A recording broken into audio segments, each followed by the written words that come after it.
essayer de voir un petit peu ce qui se passe avec les gens que nous avons autour de nous, c'est-à-dire beaucoup plus souvent des ennemis que des adversaires. De nombreux journaleux et autres intervenants de plateaux télé sautent à bras raccourcis sur Florian avec toutes sortes d'arguments fantaisistes. Nous n'en retiendrons que 3 pour ne pas alourdir l'argumentation, mais nous pourrions analyser bien d'autres. À chaque intervention, Florian rectifie les propos de ses interlocuteurs. Mais si vous n'avez pas tout retenu, voici un petit résumé des situations. Premièrement, vous n'avez rien à dire, vous n'avez pas de programme, vous souhaitez que la pandémie dure indéfiniment, ce qui vous permet de surfer à l'aise. C'est une idée comme une autre, nous y reviendrons. Deuxièmement, vous avez changé de stratégie. Après avoir réclamé les masques quand on n'en avait pas, vous les rejetez quand on en a. En un mot, vous polémiquez pour la polémique. Là aussi, nous y reviendrons. Troisièmement, vous ne tenez pas compte de la science des membres des conseils scientifiques. Alors, nous allons reprendre rapidement, point par point, ces 3 seulement affirmations. En ce qui concerne la science des membres du conseil scientifique, ils ne sont pas les seuls à avoir fait des études.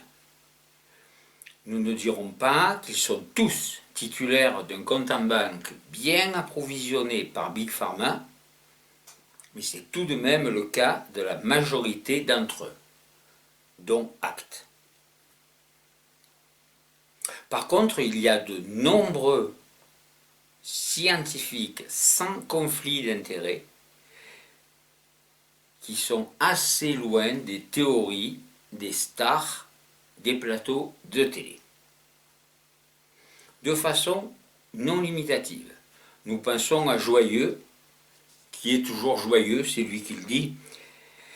Il vit à 1500 mètres d'altitude, ceci pouvant peut-être expliquer cela. Nous avons Montagnier,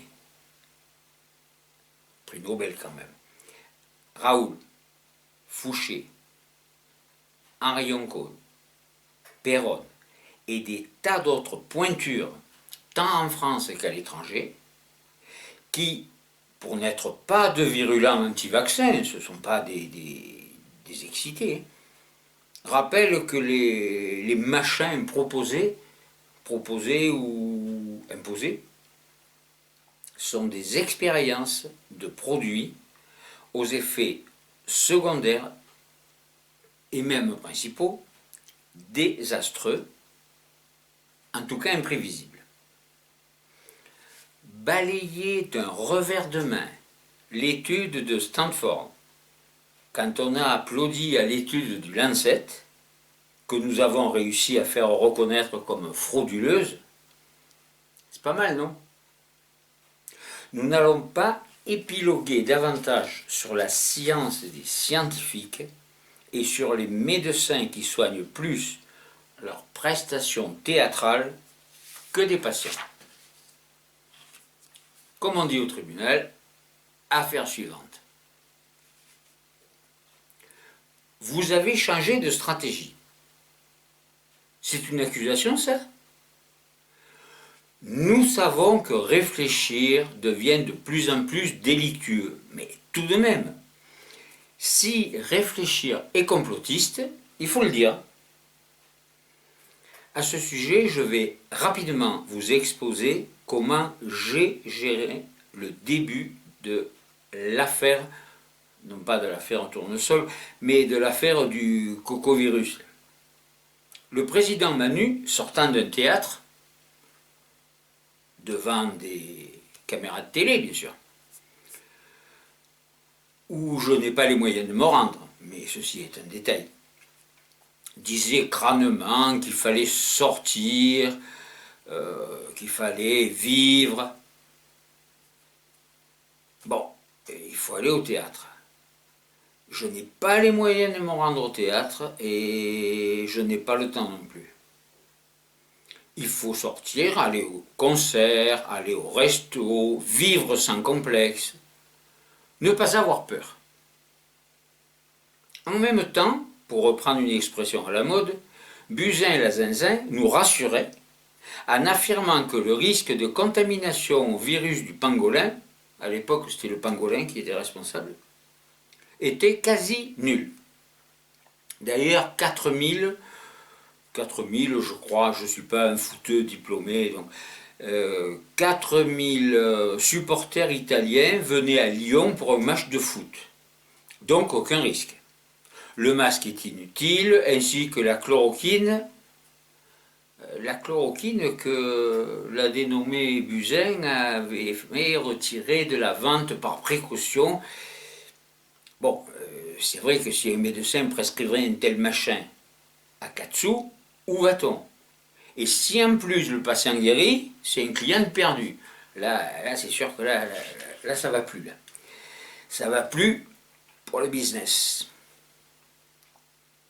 Personnellement, outre l'utilisation de masques et de gants professionnels, d'un banc de traitement bactéricide aux UV, c'est une lampe spéciale émettant un rayonnement ultraviolet au-delà du spectre visible, le tout accompagné d'une bonne décontamination à l'alcool à brûler, comme peut le recommander Raoul d'ailleurs. Je me suis mis à réfléchir. Ah oui, ça m'arrive, même quand même assez souvent. À réfléchir, à analyser avec des appareils de laboratoire dont je dispose et à faire de la documentation auprès de gens sérieux, pas des saltimbanques. Les baladins ne sont bons, la chanson Dixit, qu'à voler des pommes, ou se foutre à poil. Mais bon, là c'est hors sujet, on va passer à autre chose. Donc, j'ai publié un certain nombre d'articles mettant en garde, non pas contre le virus incriminé, qui ne fait partie que d'une mascarade, mais contre un complot du nouvel ordre mondial. Le nouvel ordre mondial qui, après nous avoir amusés, enfin si c'est amusant, avec la grippe des osios, la peste des cochons, le H1N1, le H1N8 et bien d'autres croque-mitaines, s'apprêtait à nous balancer un truc de derrière les fagots, un truc soigné, par exemple du genre nanoparticules à courte demi-vie de radioactivité. Et je pourrais ultérieurement vous expliquer pourquoi j'ai des problèmes avec ça. Mes protections NBC, nucléaires, bactériologiques, chimiques, suffiront-elles? Je ne sais pas. En tout cas, j'aurais essayé. En attendant, je préconise de vivre sans restriction d'aucune sorte, et je suis ravi que Florian soit de cet avis. Seul regret, c'est le seul politique à clamer ceci haut et fort. Alors la fiabilité des autres hommes politiques, et même des femmes d'ailleurs. Alors où est le problème que Florian ait étudié la question, pris des avis, après avoir préconisé une mesure qui pouvait sembler de précaution? En première analyse, c'est vrai qu'on pouvait penser à ça. Bon, avant que le remède masque-serpillère ne devienne pire que le mal supposé, il fallait rapidement cesser de porter un masque intoxicant, ne protégeant pas, le virus étant aérosolisable. C'est-à-dire, c'est ce que du temps lointain peut-être de ma jeunesse on appelait un virus filtrant, qui passe à travers les filtres. Pour faire simple, le virus se déguise en courant d'air. Donc les masques serpillères ne servent strictement à rien, sauf à une chose, nous intoxiquer. Alors, conclusion provisoire, provisoire tant il y aurait à dire, nous revenons à l'accusation de populistes surfant sur la peur du cocovirus. Eux, ils disent le corona, il y en a qui disent le corano. Je simplifie, je dis le coco, ça va aussi bien. Oh les gars, et les filles, hein, il n'y a pas de raison. Et oui, les filles, elles sont pas mal aussi, quand il y a la belle Karine, par exemple. Qui c'est-il qui affole le peuple? Qui tétanise les lecteurs des journaux subventionnés? Qui déverse sur les radios collabos et dans les étranges lucarnes, pas seulement sur Bouffe-Merde TV, des messages plus mortifères les uns que les autres? Qui a accusé Fouché, le sympathique punk de la Canebière, d'être rassuriste? Bon, j'arrête, sinon il va falloir me vacciner contre la rage, comme le dénonçait une infirmière qui publie média de réinformation favori, Résistance républicaine. Alors, Florian n'aurait rien à dire sans Coco. Lisez donc sa littérature. Observez ses pancartes, j'en ai composé quelques-unes, et écoutez ses interventions. Écoutez. Imhotep, un sage de l'Égypte antique, disait « écouter est meilleur que tout ». Cette belle maxime est bien oubliée de nos jours. Alors nous exigeons la liberté. La liberté, sans plus, sans autre définition, sans autre argutie, sans autre bricole. Et Florian précise, chaque fois, pas des miettes, la liberté totale. Ce n'est que lorsque nous serons libres que nous pourrons envisager d'étudier les autres dossiers qu'il mentionne. Oui, parce qu'il les mentionne tout de même. En fait, il fait un petit clin d'œil au matheux quand il dit que la liberté est une condition essentielle. On dit une condition nécessaire, mais qu'elle n'est pas suffisante au bonheur des Français. Il ne nous promet pas le paradis, mais du boulot. Oula, là j'ai la tentation de lui dire « Chut, vas-y doucement, tu vas faire peur. » Mais c'est pourtant la vérité. Alors, après la sortie de la dictature prétendument sanitaire, c'est-à-dire de la dictature tout court, après la suppression de toutes les restrictions des libertés, les faux vaccins obligatoires de fait sinon de droit, abandon du passeport, du pass, etc., de tous les tours de passe-passe, abandon des idées de vote par correspondance, par électronique, par anticipation, et des procurations multiples. C'est vrai que c'est une affaire qui a pas mal réussi pour son copain Biden. Oui, c'est une idée comme une autre, mais nous n'acceptons pas ça. Alors, après l'abandon de toutes ces bricoles, vous pouvez noter dans son programme d'abord le Frexit, et donc la sortie de l'euro. Alors, pourquoi le Frexit? Eh bien, tout simplement parce que l'Europe nous étrangle complètement et qu'on peut raconter tout ce qu'on veut, on peut promettre tout ce qu'on veut. Si on ne commence pas par sortir de l'Europe, on ne fera rien du tout. N'importe quel président, de n'importe quel bord qu'il soit, n'importe quel gouvernement, peut raconter n'importe quoi, c'est-à-dire tous les autres candidats peuvent proposer tout ce qu'ils veulent. Ils proposent, mais en fait ils ne proposent rien, puisque aucun candidat ne propose de sortir de l'Europe, de sortir de l'euro, de retourner à la monnaie nationale.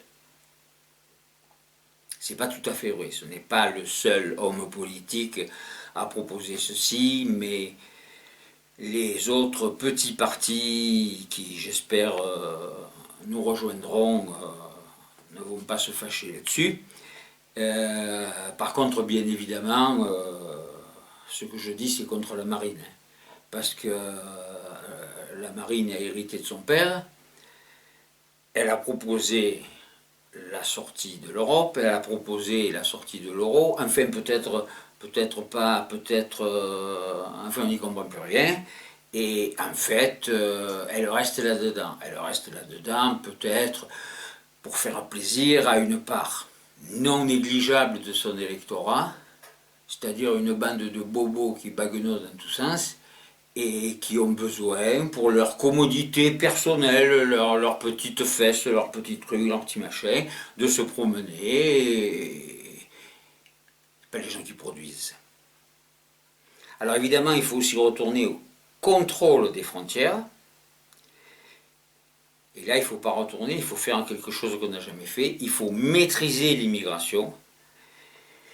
Et il faut parler de la remigration d'éléments indésirables. Bon, ça, c'est sûr qu'il faut le dire. Il faut le dire, parce que si on ne le dit pas, on ne s'en sort pas. Alors, il y en a qui se sont fait dissoudre pour avoir dit des trucs de ce genre. C'est des choses qui arrivent. Ensuite, Florian propose clairement un truc que nous avions proposé, d'ailleurs, à l'époque des Gilets jaunes, c'est la consultation du peuple français sur des sujets fondamentaux et sans tabou. C'est ce qu'on a pu appeler le RIC. Mais c'est pas fini. Mais c'est pas fini parce qu'il faut renégocier et en fait sortir de Lisbonne, Schengen, Marrakech, Rome, le traité de Rome qui a fondé l'Europe, la CEDH, la Cour européenne des droits de l'homme, la BCE, la Banque centrale européenne, celle qui émet le double marque, etc., etc. J'arrête l'énumération parce que on va se perdre là-dedans, finalement. Donc, eh ben, il n'y a plus qu'à faire. Bienvenue à toutes et à tous.